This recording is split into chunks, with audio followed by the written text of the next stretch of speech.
Assalamualaikum warahmatullahi wabarakatuh. Sahabat baca cerita yang dirahmati Allah. Bayangkan ini, seseorang menerima 100.000 dirham di siang hari pada Ramadan. Jumlah yang cukup untuk mengubah hidupnya. Bisa memperluas rumah, bisa menjamin masa tua, bisa membuat dapur tidak pernah sepi lagi. Tapi sebelum matahari terbenam, uang itu sudah habis. Bukan hilang, bukan dicuri, tapi dibagikan. Di saat waktu berbuka tiba, di rumahnya tidak ada lauk istimewa. Bahkan pernah tidak ada daging sama sekali. Pembantunya berkata, "Mengapa tidak engkau sisakan sedikit untuk kita?" Jawabannya tenang tanpa penyesalan. "Seandainya engkau mengingatkanku." Ini bukan kisah orang kaya yang royal. Ini kisah seorang wanita yang sering hidup dengan kurma dan air, yang rumahnya sederhana, yang bisa saja menyimpan, tapi memilih memberi. Bukan sekali, bukan dua kali, tapi berkali-kali, terutama di bulan Ramadan. Siapakah beliau? Mengapa beliau begitu yakin bahwa memberi tidak akan membuatnya miskin? Dan apa yang membentuk mental sekuat itu? Di pertemuan kali ini, kita tidak akan berbicara legenda. Kita akan bicara riwayat sahih. Kita akan masuk ke rumah Ummul Mukminin Sayyidah Aisyah radhiyallahu anha dan melihat sendiri bagaimana Ramadan membentuk kedermawanan yang tidak goyah sampai akhir hayatnya. Simak kisah ini sampai akhir. Bismillah, mari kita mulai ceritanya.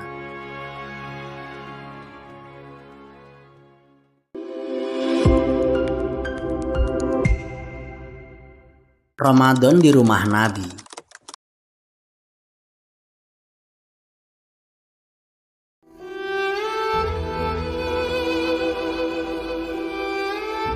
Ramadan di rumah Nabi berlangsung sederhana. Tidak ada perubahan gaya hidup ketika bulan itu datang. Sayyidah Aisyah radhiyallahu anha menceritakan sendiri bagaimana kondisi rumah tangga beliau. Dalam riwayat sahih disebutkan, beliau berkata, keluarga Rasulullah tidak pernah kenyang 2 hari berturut-turut dengan roti gandum hingga beliau wafat. Hadis riwayat Bukhari dan Muslim.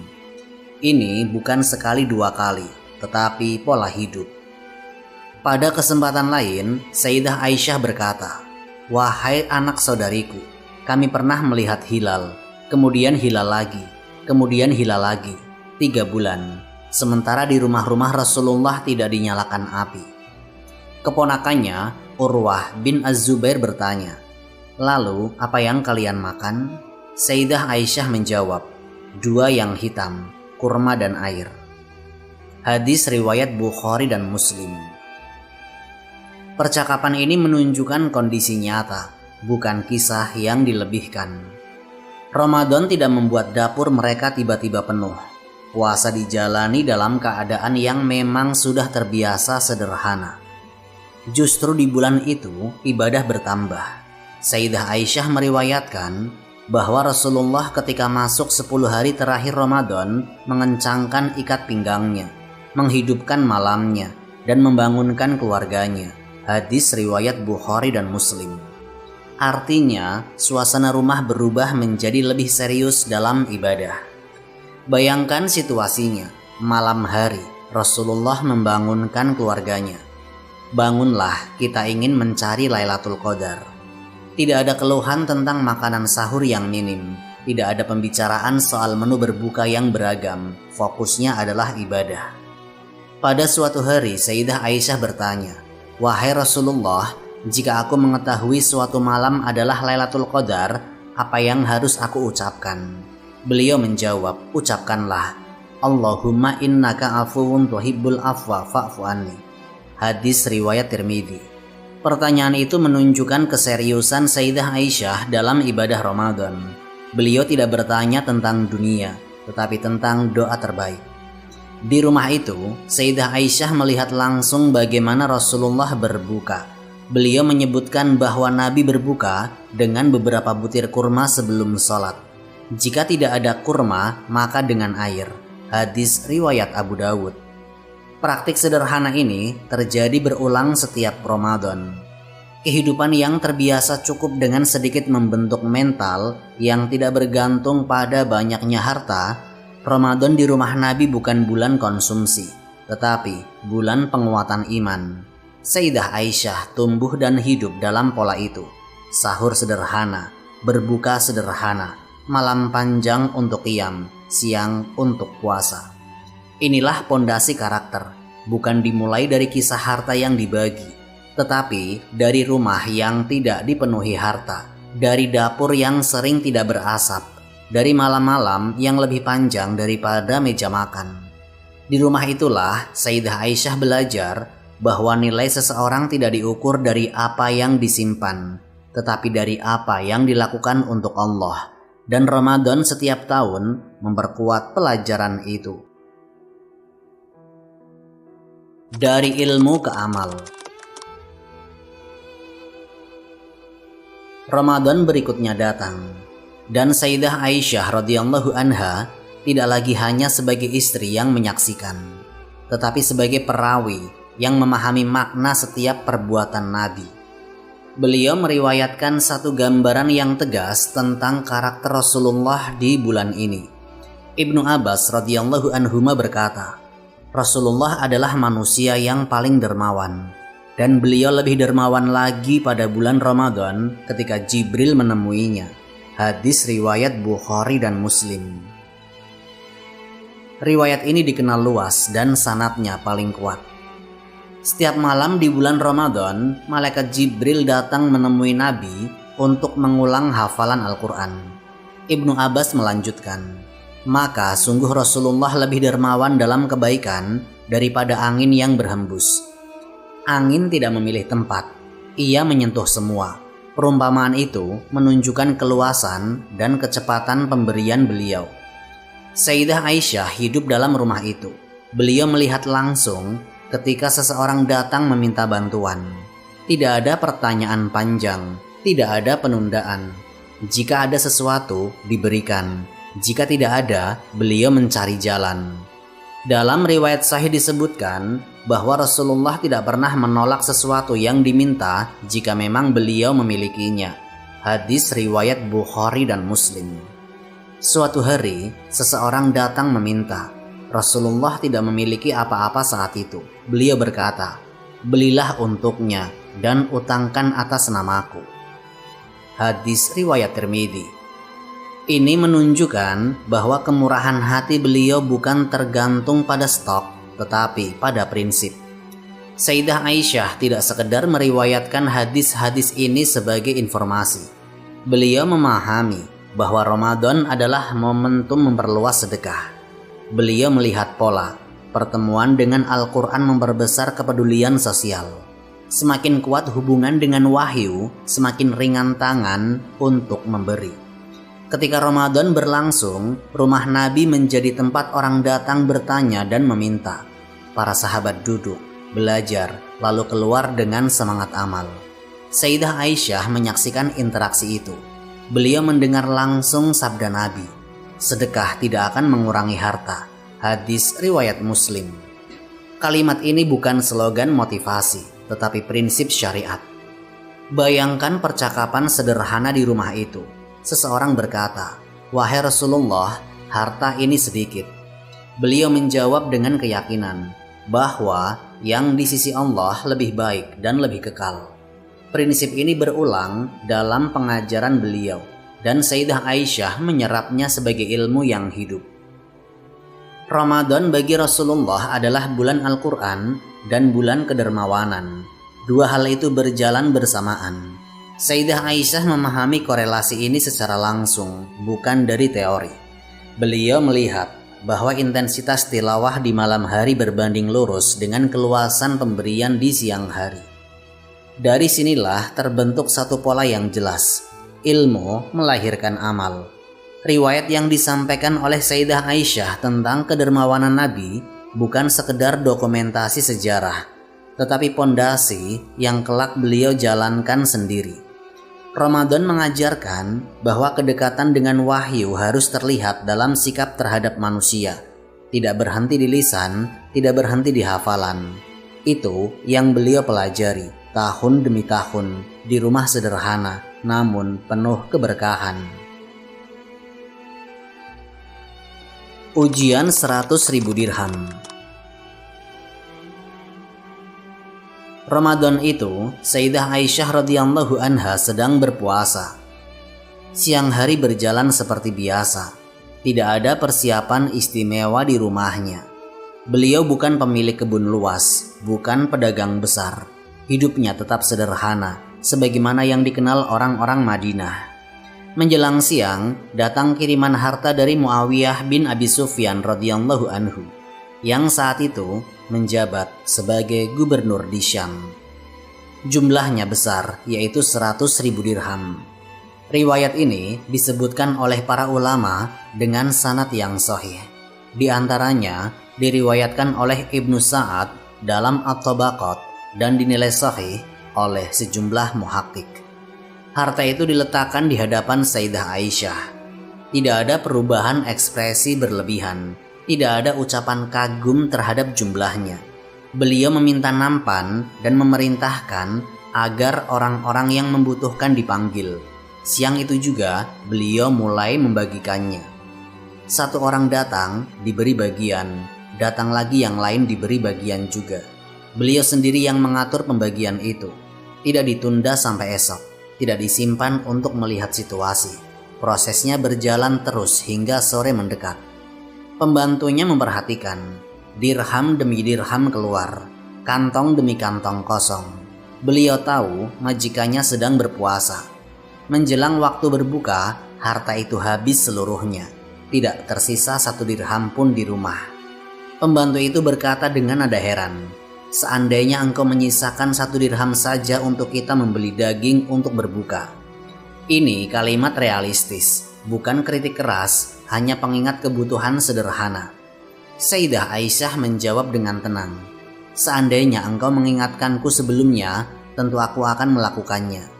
Tidak ada penyesalan, tidak ada perbuatan keputusan." Jawaban itu menunjukkan bahwa beliau tidak sengaja mengabaikan kebutuhan, tetapi memang fokusnya saat itu adalah memastikan harta itu sampai kepada yang berhak. Sore itu beliau berbuka dengan apa yang ada. Puasa tetap selesai sebagaimana biasa. Tidak ada jamuan besar yang mengikuti pembagian harta tadi. Tidak ada perubahan gaya hidup setelah menerima 100.000 dirham. Peristiwa ini menunjukkan satu hal. Ketika harta datang, beliau memperlakukannya sebagai amanah yang harus segera disalurkan. Tidak ada fase disimpan dulu, nanti dipikirkan. Beliau tahu sabda Nabi yang diriwayatkannya sendiri. Sedekah tidak akan mengurangi harta. Hadis riwayat Muslim. Prinsip itu tidak berhenti di hafalan, tetapi diterapkan saat jumlahnya besar dan godaan untuk menahan lebih kuat. 100.000 dirham bukan angka kecil pada masa itu. Dengan jumlah itu, seseorang bisa memperluas rumah, membeli budak, atau mengamankan masa tua. Namun, Sayyidah Aisyah memilih menyelesaikan urusan itu dalam 1 hari, dalam keadaan beliau sendiri sedang berpuasa. Ramadan menjadi momentum ujian integritas. Ketika tangan menerima, hati tidak ikut melekat. Ketika harta menumpuk di hadapan mata, keputusan diambil tanpa ragu. Siang itu berakhir tanpa sisa dirham, tetapi juga tanpa beban di hati. Sedekah kecil dan ayat Zarrah. Ramadan berjalan. Pada suatu hari, di rumah Sayyidah Aisyah radhiyallahu anha hanya ada sedikit makanan. Tidak ada kantong dirham, tidak ada kiriman besar. Yang tersedia hanyalah sesuatu yang sederhana. Disebutkan dalam sebagian riwayat beberapa butir anggur atau makanan ringan yang jumlahnya tidak banyak. Seorang miskin datang meminta. Situasinya bukan sedang lapar. Yang ada di rumah memang terbatas. Sebagian orang mungkin akan berpikir, tunggu sampai ada lebih. Tetapi Sayyidah Aisyah meminta agar makanan itu diberikan. Orang di sekitarnya berkata, itu sedikit sekali, apa artinya bagi orang itu? Pertanyaan itu masuk akal secara hitungan manusia. Jumlah kecil dianggap tidak berarti.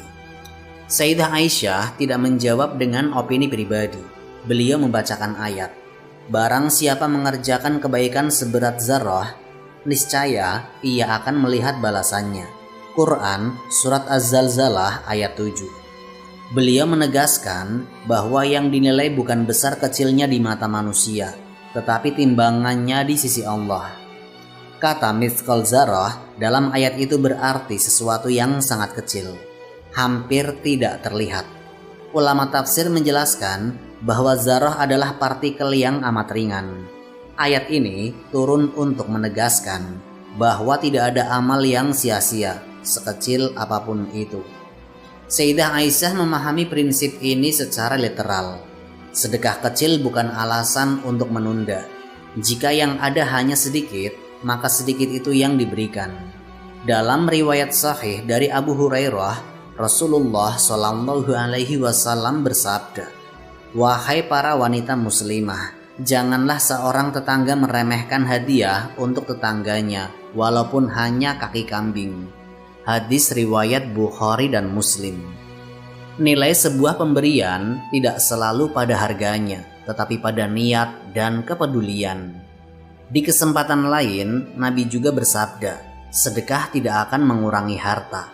Hadis riwayat Muslim. Kalimat ini bersifat umum, mencakup besar maupun kecil. Sayyidah Aisyah meriwayatkan hadis ini dan mengamalkannya. Tidak ada kekhawatiran bahwa memberi sedikit akan membuatnya semakin kekurangan. Bayangkan percakapan singkat di rumah itu. "Apakah pantas kita memberi ini?" tanya seseorang. Sayyidah Aisyah menjawab dengan dalil bukan emosi. Ayat dibacakan, prinsip ditegaskan, lalu makanan itu tetap diberikan. Beliau tidak menunggu datangnya kelaparan untuk berbuat baik. Justru saat sempit, keyakinan diuji. Sedekah kecil menjadi bukti bahwa iman tidak bergantung pada jumlah.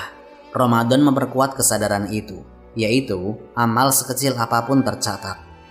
Peristiwa ini menunjukkan bahwa kedermawanan bukan soal nominal.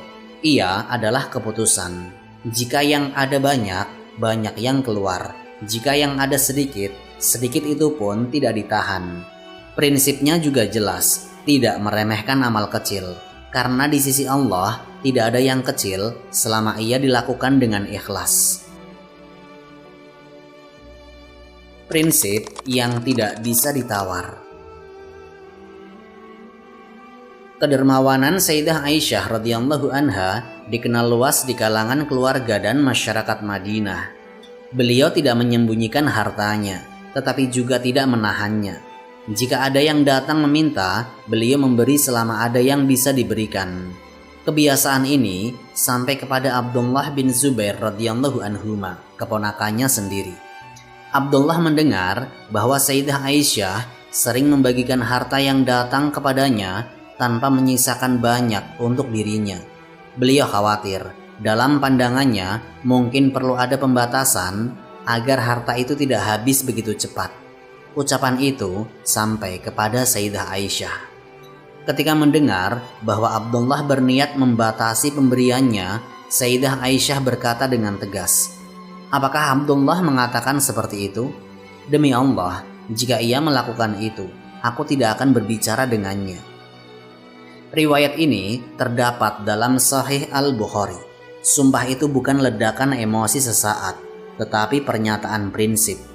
Bagi Sayyidah Aisyah, urusan sedekah adalah bagian dari ketaatan kepada Allah. Beliau memahami firman-Nya, "Dan apa saja yang kamu nafkahkan, maka Allah akan menggantinya." Quran Surat Saba ayat 39. Beliau juga meriwayatkan sabda Nabi tentang keutamaan memberi dan bahaya menahan harta. Prinsip ini tidak bisa dinegosiasikan hanya karena pertimbangan manajemen duniawi. Ketika kabar sumpah itu sampai kepada Abdullah, beliau menyadari beratnya sikap tersebut. Beliau tidak ingin terputus hubungan dengan Ummul Mukminin.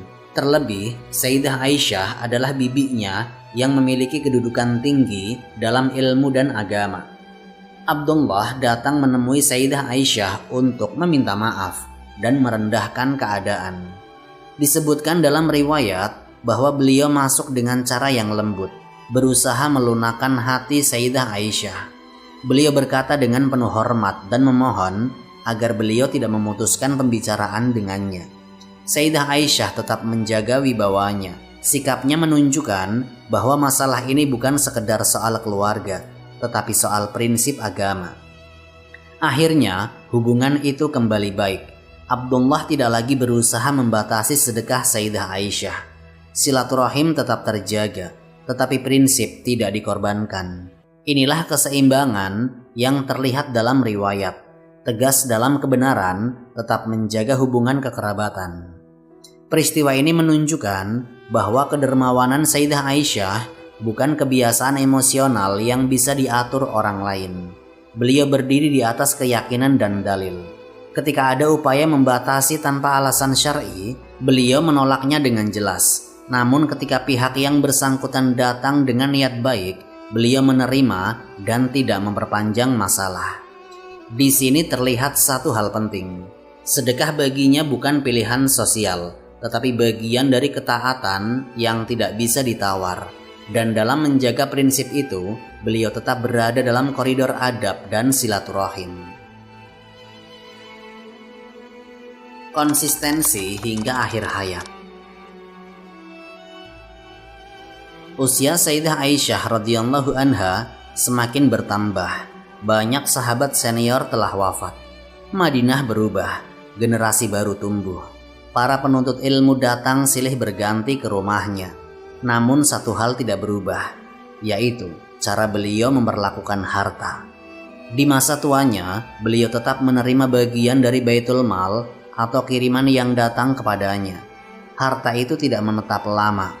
Dalam riwayat disebutkan bahwa pernah datang kepadanya sejumlah uang yang besar, lalu beliau membagikannya hingga tidak tersisa. Padahal beliau sedang berpuasa. Ketika diingatkan agar menyisakan sesuatu untuk berbuka, beliau menjawab dengan tenang sebagaimana telah dikenal dalam riwayat. Seandainya diingatkan lebih awal, mungkin ia akan menyisakan, tetapi keputusan memberi sudah diambil. Rumahnya tetap sederhana, tidak berubah menjadi luas atau penuh perabot mewah. Beliau pernah menjual sebagian hartanya dan hasilnya juga disalurkan. Tidak tampak tanda bahwa beliau mengumpulkan untuk memperkuat posisi dunia. Fokusnya tetap pada akhirat. Di sela-sela itu, majelis ilmunya berjalan. Para sahabat junior dan tabi'in datang bertanya. Urwah bin Az-Zubair, Al-Qasim bin Muhammad, dan lainnya mengambil ilmu darinya. Beliau menjawab dengan dalil, menyebutkan hadis dengan sanad yang jelas, dan meluruskan kesalahpahaman jika ada. Ilmu dan amal berjalan bersamaan. Beliau tidak hanya mengajarkan sabda Nabi, sedekah tidak akan mengurangi harta, tetapi menunjukkan contohnya secara nyata sepanjang hidupnya. Menjelang akhir hayatnya, tidak ada perubahan arah. Tidak ada tanda bahwa usia membuatnya lebih berhati-hati dalam memberi. Justru konsistensi itu yang terlihat. Beliau pernah berkata bahwa beliau tidak suka menyimpan sesuatu untuk esok hari jika hari ini masih ada yang membutuhkan. Prinsip ini sejalan dengan sikap zuhud para sahabat yang memahami bahwa dunia hanyalah tempat singgah. Saat sakit yang mengantarkannya kepada wafat semakin berat, rumah itu tetap sederhana. Tidak ada lemari penuh simpanan. Tidak ada daftar harta warisan yang panjang. Yang ada adalah ilmu yang tersebar dan amal yang telah dilakukan. Sayyidah Aisyah wafat pada tahun 57 Hijriah di Madinah dan dimakamkan di Baqi. Beliau meninggalkan warisan besar dalam hadis dan fikih, serta teladan nyata dalam kedermawanan. Konsistensinya bukan pada satu peristiwa, bukan pada satu Ramadan, tetapi sepanjang hidupnya hingga akhir hayatnya. Karakter tidak dibangun dalam sehari dan tidak berubah dalam sehari. Dari masa bersama Rasulullah, memulai berbagai ujian hingga masa tua, sikapnya terhadap harta tetap sama. Jika datang, lalu disalurkan. Jika sedikit, tetap diberi. Jika ada yang mencoba membatasi tanpa alasan syar'i, beliau tegaskan prinsipnya. Itulah konsistensi yang bertahan sampai akhir hayatnya. Wallahu a'lam bishawab. Semoga kisah ini memberikan manfaat dan menjadi pengingat bagi kita semua untuk terus memperbaiki diri serta meningkatkan ketaatan kepada Allah Subhanahu wa Ta'ala. Lebih dan kurangnya mohon dimaafkan. Yang benar datangnya dari Allah Subhanahu wa Ta'ala. Khilaf atau keliru itu datangnya dari saya pribadi sebagai manusia biasa. Sampai jumpa di kisah-kisah inspiratif berikutnya. Akhirul kalam, wassalamualaikum warahmatullahi wabarakatuh.